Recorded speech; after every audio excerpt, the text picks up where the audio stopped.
अपमान का बदला। तेनालीराम ने सुना था कि राजा कृष्णदेव राय बुद्धिमानों व गुणवानों का बड़ा आदर करते हैं। उसने सोचा क्यों न उनके यहाँ जाकर भाग्य आजमाया जाए। लेकिन बिना किसी सिफारिश के राजा के पास जाना टेढ़ी खीर थी। वह किसी ऐसे अवसर की ताक में रहने लगा जब उसकी भेंट किसी महत्वपूर्ण व्यक्ति से हो सके। इसी बीच तेनालीराम का विवाह दूर के नाते की एक लड़की मगम्मा से हो गया। 1 वर्ष बाद उसके घर बेटा हुआ। इन्हीं दिनों राजा कृष्णदेव राय का राजगुरु मंगलगिरी नामक स्थान गया। वहां जाकर रामलिंग ने उसकी बड़ी सेवा की और अपनी समस्या कह सुनाई। राजगुरु बहुत चालाक था। उसने रामलिंग से खूब सेवा करवाई और लंबे चौड़े वायदे करता रहा। रामलिंग अर्थात तेनालीराम ने उसकी बातों पर विश्वास कर लिया और राजगुरु को प्रसन्न रखने के लिए दिन रात एक कर दिया। राजगुरु ऊपर से तो चिकनी चुपड़ी बातें करता रहा, लेकिन मन ही मन तेनालीराम से जलने लगा।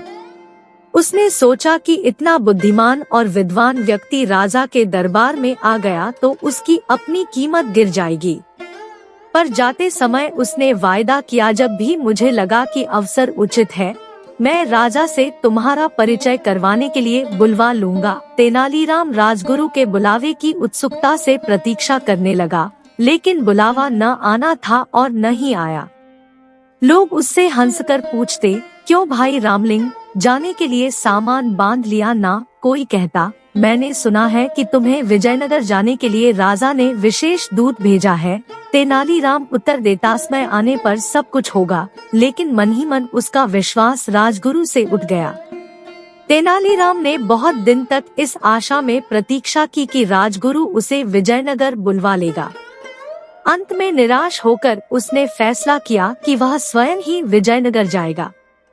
उसने अपना घर और घर का सारा सामान बेचकर यात्रा का खर्च जुटाया और माँ, पत्नी तथा बच्चे को लेकर विजयनगर के लिए रवाना हो गया। यात्रा में जहाँ कोई रुकावट आती, तेनालीराम राजगुरु का नाम ले देता। कहा, मैं उनका शिष्य हूँ। उसने माँ से कहा, देखा, जहाँ राजगुरु का नाम लिया, मुश्किल हल हो गई। व्यक्ति स्वयं चाहे जैसा भी हो, उसका नाम ऊंचा हो तो सारी बाधाएं अपने आप दूर होने लगती हैं। मुझे भी अपना नाम बदलना ही पड़ेगा। राजा कृष्णदेव राय के प्रति सम्मान जताने के लिए मुझे भी अपने नाम में उनके नाम का कृष्ण शब्द जोड़ लेना चाहिए। आज से मेरा नाम रामलिंग की जगह रामकृष्ण हुआ। बेटा, मेरे लिए तो दोनों नाम बराबर हैं। मैं तो अब भी तुझे राम पुकारती हूँ, आगे भी यही पुकारूंगी, माँ बोली। कोडवीर नामक स्थान पर तेनालीराम की भेंट वहाँ के राज्य प्रमुख से हुई, जो विजयनगर के प्रधानमंत्री का संबंधी था। उसने बताया कि महाराज बहुत गुणवान, विद्वान और उदार है, लेकिन उन्हें कभी कभी जब क्रोध आता है तो देखते ही देखते सिर धड़ से अलग कर दिए जाते हैं। जब तक मनुष्य खतरा मोल न ले, वह सफल नहीं हो सकता। मैं अपना सिर बचा सकता हूँ। तेनालीराम के स्वर में आत्मविश्वास था। राज्य प्रमुख ने उसे यह भी बताया कि प्रधानमंत्री भी गुणी व्यक्ति का आदर करते हैं, पर ऐसे लोगों के लिए उनके यहाँ स्थान नहीं है जो अपनी सहायता आप नहीं कर सकते। 4 महीने की लंबी यात्रा के बाद तेनालीराम अपने परिवार के साथ विजयनगर पहुंचा। वहां की चमकदमक देखकर तो वह दंग ही रह गया।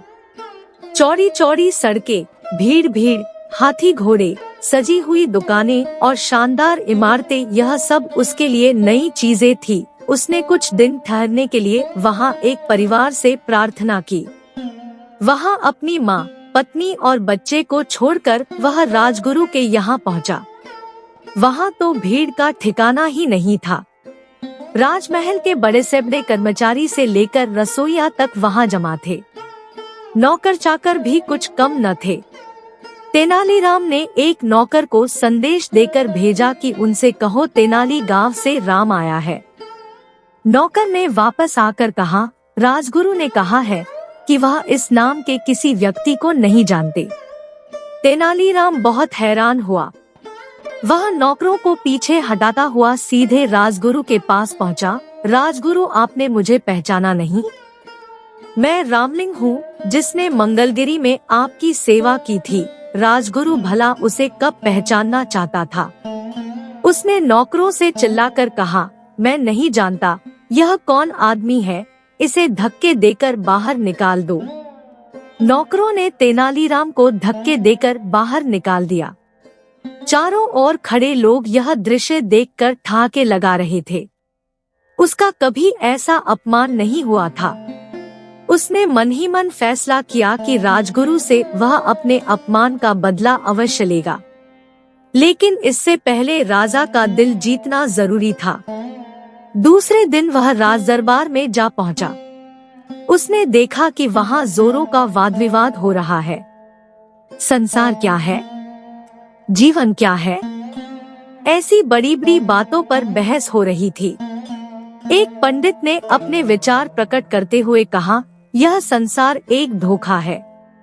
हम जो देखते सुनते हैं, महसूस करते हैं, चखते या सूंघते हैं, केवल हमारे विचार में है। असल में यह सब कुछ नहीं होता, लेकिन हम सोचते हैं कि होता है। क्या सचमुच ऐसा है? तेनालीराम ने कहा। यही बात हमारे शास्त्रों में भी कही गई है। पंडित जी ने थोड़ी ऐंठ दिखाते हुए हैरान होकर पूछा, और सब लोग चुप बैठे। शास्त्रों ने जो कहा वह झूठ कैसे हो सकता है? लेकिन तेनालीराम शास्त्रों से अधिक अपनी बुद्धि पर विश्वास करता था।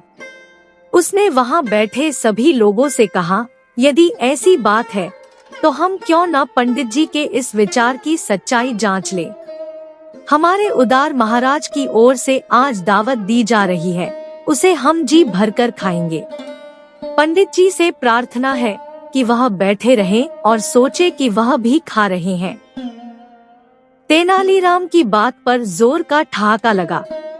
पंडित जी की सूरत देखते ही बनती थी कि महाराज तेनालीराम पर इतने प्रसन्न हुए कि उसे स्वर्ण मुद्राओं की एक थाली भेंट की और उसी समय तेनालीराम को राज विदूषक बना दिया। सब लोगों ने तालियां बजाकर महाराज की इस घोषणा का स्वागत किया। उनमें राजगुरु भी था।